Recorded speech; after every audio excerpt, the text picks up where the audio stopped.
What if I told you that one of the most popular pieces of financial advice you've ever heard is actually costing you money? Not a little money, we're talking hundreds of thousands of shillings, millions over time. Two people, same income, same savings, same starting point. 20 years later, one is financially free and the other is still grinding. The only difference? One simple decision they made at age 30. Stay with me, because by the end of this video, you're going to see numbers that will completely change how you think about building wealth. My name is Alvin, and welcome to Alvin Finance. Let's get into it. The setup. Why this debate even exists. Okay, so here's the thing. Walk into any barbershop, any WhatsApp group, any family gathering, and the moment money comes up, someone will say it. Buy land. Land never loses value, right? And then there's that one cousin who keeps talking about his stocks, his index funds, his portfolio. And everyone nods politely and changes the subject. But who is actually winning? Because here's a stat that messed me up when I first saw it. Over the last 100 years, the U.S. stock market has returned about 10.4% per year on average. Adjusted for inflation, roughly 7.3% real returns. Home prices? About 4% nominal. And in real terms, after accounting for inflation, housing returned somewhere between 0.3 and 1% per year. Less than 1%. So mathematically, stocks are not even in the same race. They lap it. But wait, because here's where it gets really interesting. Despite stocks being the mathematically superior asset over 100 years, homeowners have 38 times more net worth than renters. 38 times! How does the worst performing asset produce richer people? I'll explain exactly why, and the answer is going to completely flip how you think about this whole debate. The real estate case, the power of leverage. Let me show you the one thing that makes real estate genuinely dangerous. And I mean dangerous in the best way. It's called leverage. When you buy stocks, let's say you have $800,000 saved up. You invest $800,000, you control $800,000 worth of assets. Simple maths, right? But now imagine you take that same $800,000 and use it as a down payment on a $4 million property. You go to the bank, they loan you the other $3.2 million, and suddenly you are controlling 5 times more asset than your cash should allow. That's the cheat code. Here's the math that breaks people's brains. Say that property appreciates just 3% in a year. That's $120,000 gained in value. But your cash investment was only $800,000. So your actual return on your money, that's 15%. From a property that barely moved. If it goes up 5%, you're looking at a 27% return on your cash. Now you see why your parents kept saying, buy land, buy property. They weren't wrong, they just didn't always explain the why. And here's another thing real estate gives you that stocks simply can't. A place to live. House hacking, where you buy a property, live in one unit, and rent the others, can literally bring your housing cost close to zero, while someone else builds your equity for you every single month. That is powerful. But, and this is the part the real estate YouTubers don't want you to hear, leverage is a switch, and that switch can flip. The hidden costs. What kills your real estate returns? Let me introduce you to Jake. Jake buys a rental property, uses his savings as a 20% down payment, finds a tenant. The rent is coming in. He drives past his property on the way to work and thinks, I own that. He's telling everyone at dinner parties. He feels like a genius. On paper, he's making profit every month. But here's what Jake forgot to count. Vacancy. The average rental property sits empty about 1 month per year. That's a full mortgage payment with zero income covering it. Maintenance. The rule of thumb? Budget 1 to 2% of the property's value every year for repairs and upkeep. On a $4 million house, That's $40,000 to $80,000 a year. Some years it's a burst pipe. Other years it's a full roof replacement you did not see coming.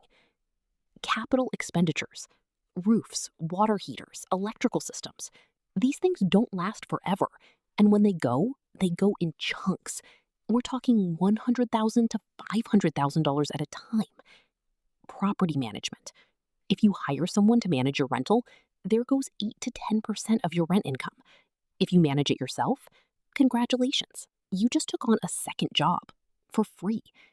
And then there's the nightmare nobody talks about: bad tenants. A tenant who knows the legal system can drag out an eviction for months. That single event can wipe out an entire year of profit or more.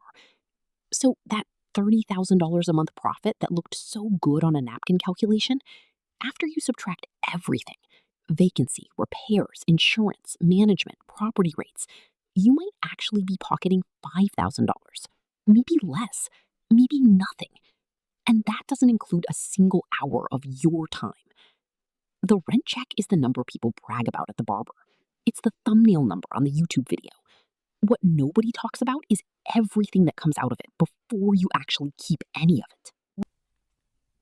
The stock market case, and why most people lose at it. Now, meet Marcus. Same money as Jake, same starting point. He puts everything into a low-cost index fund, sets up automatic monthly contributions, and then he doesn't touch it. His coworkers ask what he's investing in. He says index funds. They nod politely and change the subject. Nobody's impressed. There's no key in his pocket, no property he can point to.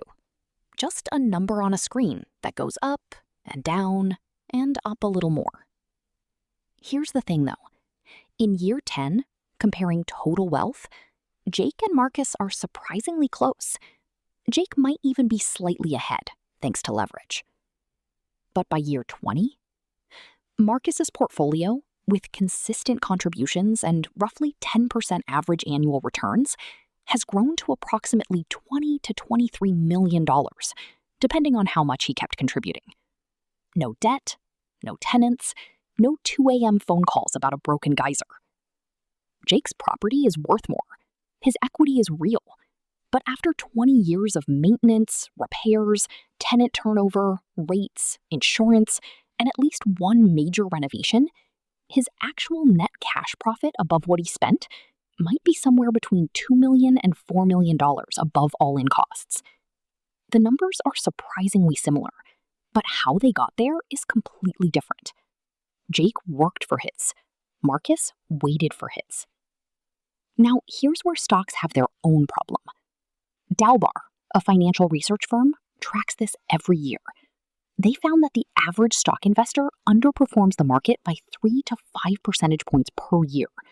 Not because the market is rigged, but because people panic. The market drops 30%, people sell. The market recovers and hits new highs, people buy back in at the higher price. They lock in losses at exactly the wrong moment, every single time. Real estate accidentally protects you from this. You cannot panic sell a house. It takes 60 days minimum. There are legal fees. There's a realtor commission. There are moving logistics. The friction that makes real estate annoying is the same friction that saves you from your worst financial decisions. That is literally why the average homeowner ends up richer than the average renter, even though the math says they shouldn't. The mortgage forces you to save. The illiquidity stops you from messing it up. The real answer. What actually makes you rich? So, which one wins? I'm going to give you the honest answer. The one your realtor and your stockbroker both have a financial interest in never telling you. It's not the asset, it's the behavior. A study of over 10,000 American millionaires, people who built real wealth, found that 8 out of 10 invested consistently in retirement accounts. 3 out of 4 also invested outside of those accounts.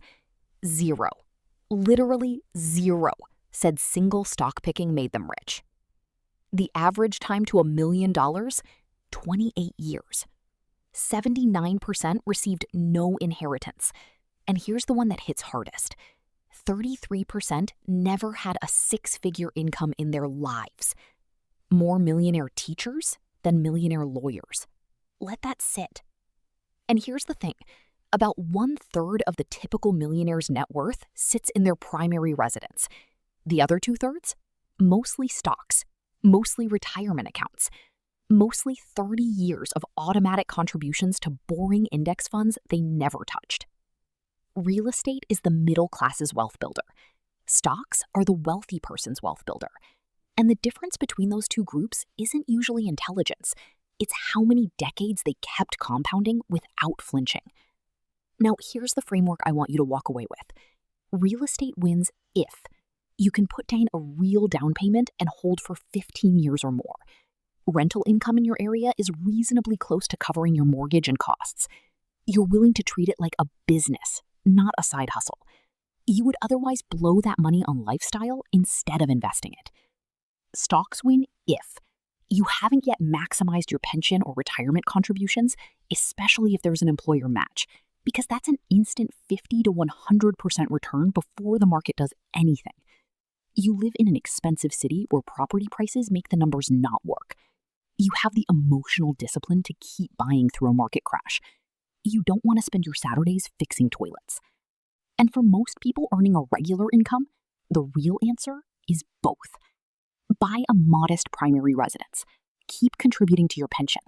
Then invest whatever is left over into a low-cost index fund consistently for decades. That's it. That's the formula. Boring, repetitive, slow, effective. The third person, the cautionary tale. But before you go, I need to tell you about a third person, because this is the one most people actually become.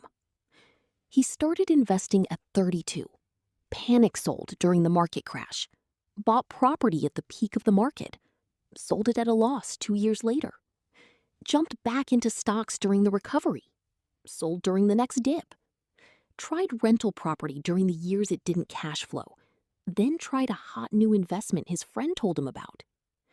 At age 62, after 30 years, he has almost nothing to show for it.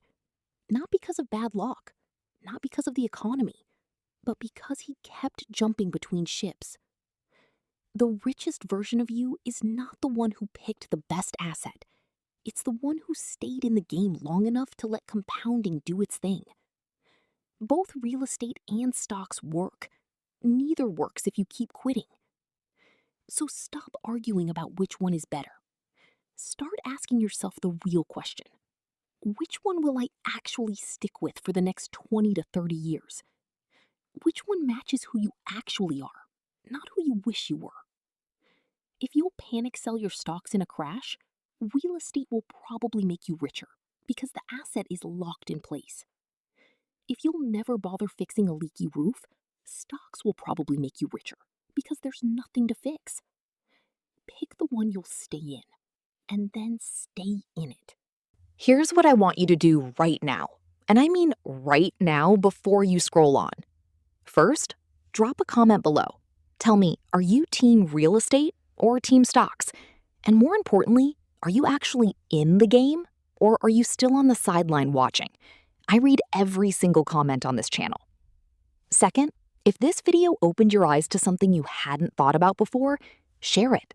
Send it to that one friend who's been going back and forth on whether to buy property or invest.